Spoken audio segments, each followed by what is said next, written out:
गीता में अर्जुन को कान्हा कहते हैं, यो माम जमनादिम च वेत्ति लोक हितम नृप आत्मविसम्मत पुंसा। मैं ही हूं जो प्रेम के लायक हूं, मैं ही हूं, मुझसे प्रेम करो। और मैं दोनों हाथ पसारे खड़ा हूं कि मेरी ओर आ जा, मेरी ओर आ जा, एक बार दृष्टिपात कर दे। आज बस यही बात सोचते हुए आज अक्रूर जाते हैं और जैसे ही रथ पहुंचता है ब्रजमंडल पर, वृंदावन पर, सारी गोपियां हतप्रभ हो जाती। कौन आया, कौन है भैया? मैं अक्रूर। क्यों आए हैं? कान्हा को ले जाने। उनके मामा जी ने धनुष यज्ञ रखा है और धनुष यज्ञ में अपने भांजों को बुलाया है। तुरंत गोपियां कहती, तू अक्रूर नहीं क्रूर है, तो हमारे प्राण धन को लेकर जाना चाहता है। और आज अक्रूर समझाता है, नंद बाबा के कक्ष में जाता है। गोविंद को पता है कि मुझे जाना है, मैया का उद्धार करना है, मुक्त करना है।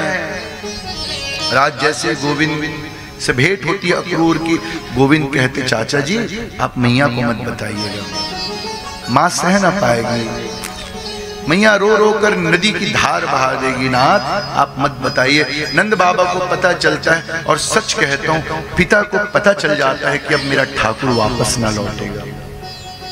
12 वर्ष 200 दिन के मेरे ठाकुर, नन्हे नन्हे बाल गोपाल, आज मानो ब्रजमंडल को त्याग कर चले जाएंगे। आज हमारा प्राण आधार हम सबको छोड़कर चला जाएगा। आज गोपियों में चर्चा छिड़ गई, अरे लाला मेरा जो अब चला जाएगा कभी लौट कर ना आएगा। सब रोने लगे, रुदन करने लगे। अहो विधातस्तव क्वचिद न दया संयोज्य। अहो विधाता, विधाता को कोसने लगे। हे नाथ, ओ दुनिया बनाने वाले, क्या तेरे मन में समाई? अरे तूने हृदय क्यों दिया, और यदि हृदय दिया तो उसे तोड़ता क्यों है? अहो विधातस्तव क्वचिद दया संयोज्य। यदि तुझे बिछड़ाना ही है तो मिलवाता क्यों है नाथ? आज गोपियां करुण पुकार करने लगी और आज गोविंद समझाने लगे, ओ मैया तू चिंता मत कर, मैं परसों आ जाऊंगा। परसों बस आज गया, कल रुका, परसों आ जाऊंगा। आऊं आऊं कह गया सांवरा, कर गयो कौल अनेक। अरे गिनता गिनता थक गई म्हारी आंगुलियारी रे, बंसीवारा आजा म्हारो देश। अरे मेरे देश आजा लाल, मैं जानती हूँ तू लौट करना आएगा। कान्हा जब तू झूठ बोलता है तो तेरी आंखें बता देती हैं। मैं जानती हूँ गोविंद, मैंने तुम्हें खूब कष्ट दिया ना, मैंने तुम्हें छड़ी से मारा, मैंने तुझे बांधा, मैं जल्दी उठा देती हूँ ना कान्हा, इसीलिए तू मुझे छोड़कर जाना चाहता है। आज मैया बार बार रोने लगी, बेहोश हो जाती। नंद बाबा कहते, कान्हा यदि जाना है तो हम तेरे साथ चलेंगे।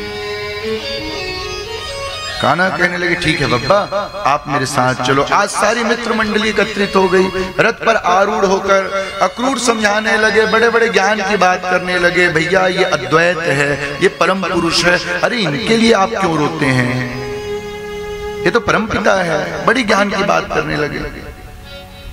कान्हा बार बार चिमटी करते, बब्बा मैं वात्सल्य प्रेमी हूं, मुझे ठीक नहीं लगता बाबा जब मुझे कोई भोग लगाता है, इत्तू सा भोग लगाकर पूरा स्वयं खा जाता है।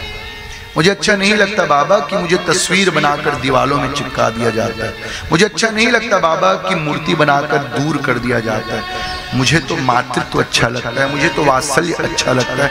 मुझे तब अच्छा लगता है जब मधुमंगल कहता है, कान पकड़ के, क्यों रे छोरे, तूने मेरी मटकी तोड़ी, अब मैं तेरी मटकी तोड़ूंगा। जब मुझ पर कोई अधिकार जताता है तो मैं उसका हो जाता हूं। ये जो छोटे छोटे बाबा है ना, बालक है, ये मुझसे युद्ध करते हैं बाबा, और मैं जब हार जाता हूं तो खूब प्रसन्न होते हैं। उनके मुख पर वो प्रसन्नता देखकर मैं आनंदित हो जाता हूं। ये जो मैया है ना, यशोदाया परम नास्ति देवता चेती में मति, ये यशोदा मानती ही नहीं कि मैं भगवान हूं,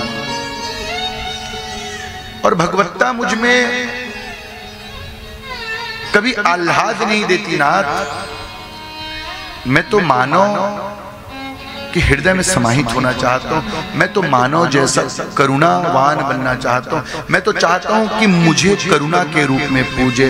जब एक व्यक्ति के अंतःकरण में करुणा आ जाती है तो मैं उसका हो जाता हूं, क्योंकि भगवान का पूर्ण रूप ही करुणा है। और सच कहता हूं, मेरी कथा करने का सामर्थ्य ही तब है जब मेरे अंतःकरण में करुणा हो। कृष्ण की बात कोई साधारण व्यक्ति कैसे करेगा और कृष्ण की बात कोई साधारण व्यक्ति कैसे सुनेगा? कृष्ण की कथा तो कोई सुन ही नहीं सकता और कोई कह ही नहीं सकता। निशीथे तम उद्भूते जाय माने जनार्दने, नहीं सुन सकता। स भगवानथ विष्णुरातम, कैसे कोई सुनेगा? कान्हा कहते हैं मेरी कथा ही तो है, मेरे नाम को तो कोई भी जप सकता है, मेरे धाम में तो कोई भी जा सकता है,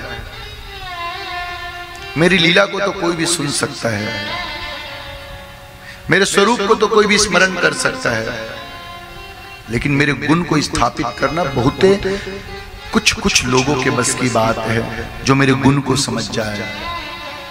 मैं कौतुकी हूं और मेरा गुण जो समझ जाता है, जो अपना लेता है, वैसा ही बन जाता है जैसा मैं हूं।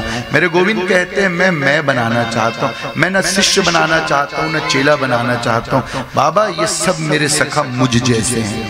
वहां ना मधुमंगल अलग था, ना तनसुका, ना मनसुका। आज कान्हा को कान्हा बनकर ही प्रेम किया जा सकता है। सच कहता हूं भैया, ऊंचाई को देखना है तो ऊंचाई में ही जाना पड़ेगा, ऊंचा बनना पड़ेगा, चरित्र की ऊंचाई बनानी ही पड़ेगी। आज कान्हा बार बार समझा कर चले जाते हैं, सारे भक्त मंडली उनके साथ हो लेते हैं, नंद बाबा, उपनंद बाबा सब साथ में जाते हैं। जैसे मथुरा पहुंचते हैं तो जाकी रही भावना जैसी, प्रभु मूरत देखी तिमी तैसी।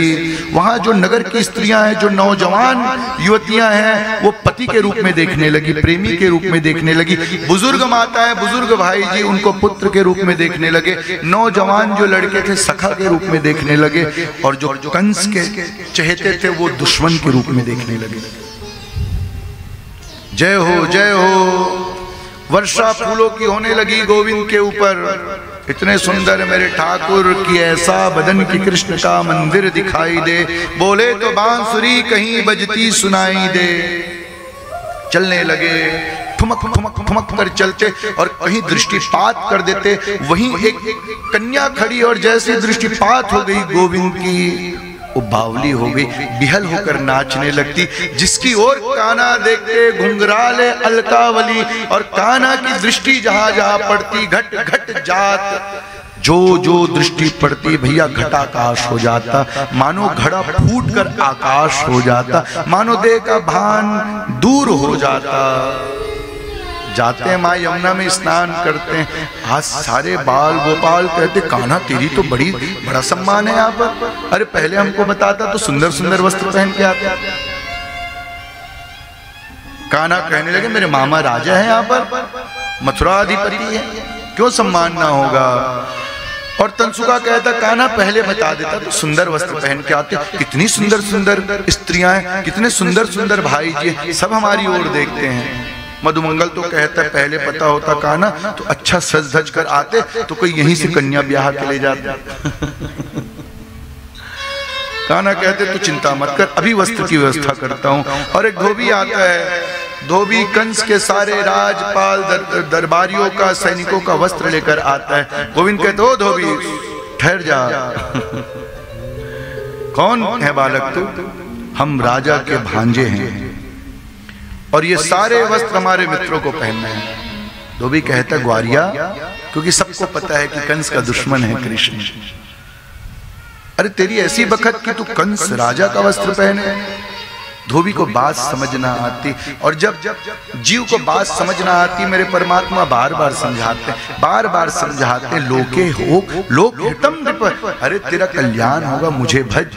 और जब जीव नहीं मानता ना तो एक बिटिया खेलते खेलते खेलते थक जाती, वस्त्र खराब हो जाता है, गंदा हो जाता है। मैया आती, चल शाम हो गया वस्त्र बदल ले। वो कहती ना मैया हमको अभी खेलना है। बार बार कहती अरे चल घर चल वस्त्र बदल ले। जब नहीं मानती तो मैया हाथ पकड़ती, दो तमाचा मारती और जबरदस्ती वस्त्र उतार कर दूसरा पहना देती।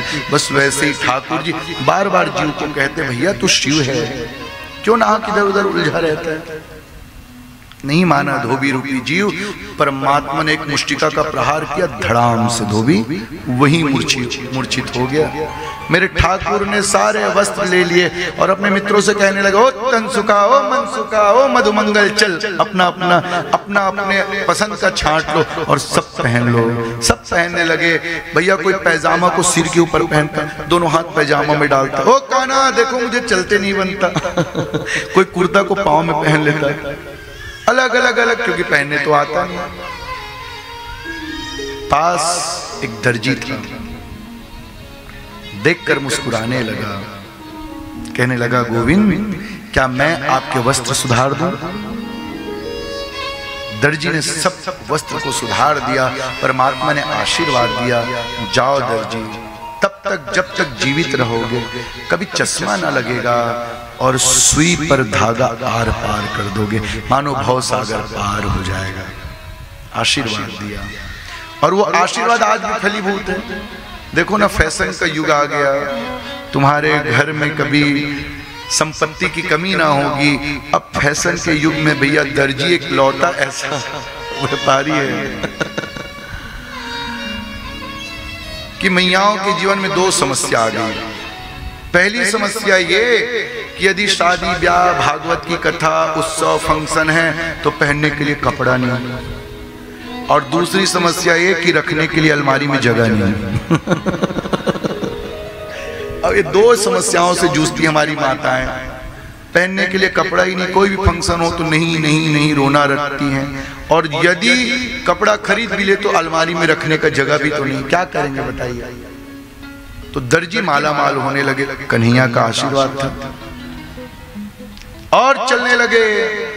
मधुमंगल कहता है, कान्हा नेक सो थोड़ा सा तिलक चंदन मंदन हो जाए और आनंद आ जाए। वहीं एक कुबड़ी आती, और जैसे कुबड़ी 3-4 भाग से टूटी हुई, ओ भामिती, ओ सुंदरी, कान्हा जोर से चिल्ला के बोलते, ओ विश्व सुंदरी।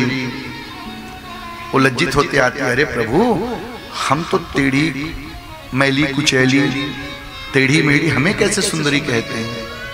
कान्हा कहने लगे, सीधे खड़ी हो जा। अरे नाथ हम तो खड़े ही नहीं हो सकते।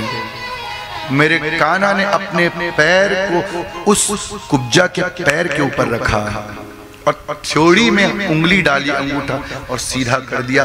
दिव्य सुंदरी बन गई। बोलिए बाल गोपाल लाल की। मानो मेरे गोविंद का स्पर्श हो जाए तो कितना भी मैला कुचैला जीव क्यों ना हो, कितना भी विकारी जीव क्यों ना हो, वो पवित्र हो जाता है, निर्मल बन जाता है।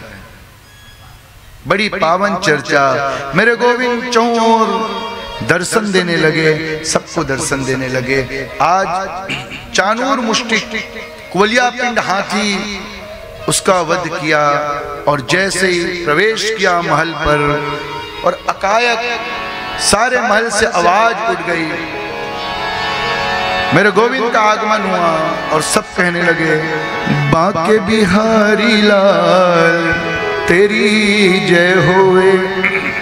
कंस चिल्लाकर बोलता, अरे मूर्ख, नमक हरामो, खाते मेरा हो और गाते उसका नाम।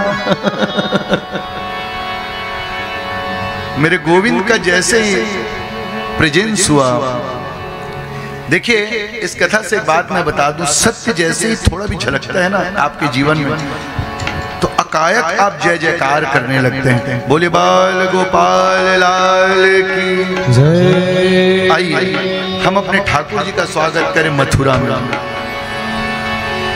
तो कंस के जो साथी थे चुप बैठ गए डर में, और इधर जितने दरबारी थे, सैनिक थे, थोड़ी देर तो चुप बैठे रहे, फिर कहने लगे जो होगा देखा जाएगा। अब हमारा ठाकुर है, चानूर मुष्टिक आ जाता, हमसे युद्ध करना पड़ेगा। कान्हा कहते हैं, मैं 12-13 बरस का बालक, बलदाऊ भी 13-14 बरस के, आप जैसे पहलवानों से मैं युद्ध कैसे करूंगा। चानूर मुष्टिक कहता, ज्यादा नाटक मत कर, ज्यादा बनने का प्रयास मत कर, जानते हैं कैसे तेने पूतना को मारा, प्रलंबासुर को मारा, सक्तासुर को मारा, युद्ध कर। और 2-2 हाथ करते हैं मेरे गोविंद, जैसे ही 2-2 हाथ करते हैं, एक मुष्टिका में चानूर, एक मुष्टिका में मुष्टिक, दोनों का प्राणांत हो जाता है। कंस अपने राज सिंहासन पर बैठा मेरे गोविंद कूद कर जाते हैं और जैसे कूद कर जाते हैं बाल पकड़ते हैं और जैसे बाल पकड़ते कहते याद करो मामा कैसे तैने मेरी मैया को घसीटा था। आज थर थर कांपने लगता है कंस। कंस कहता है क्षमा करो गोविंद क्षमा करो, अब देर हो गई मामा, अब क्षमा याचना में भी देर हो गई। पल में परलय हो आगी बहुरी करेगा कब, अब कुछ ना हो पाएगा। घसीटता है और एक मुष्टिका का प्रहार करते हैं, प्राणांत हो जाता है। काशी देवता पुष्प वर्षा करते हैं, दुमदुमी बजाते हैं, नगाड़ा बजाते हैं, जय हो जय हो।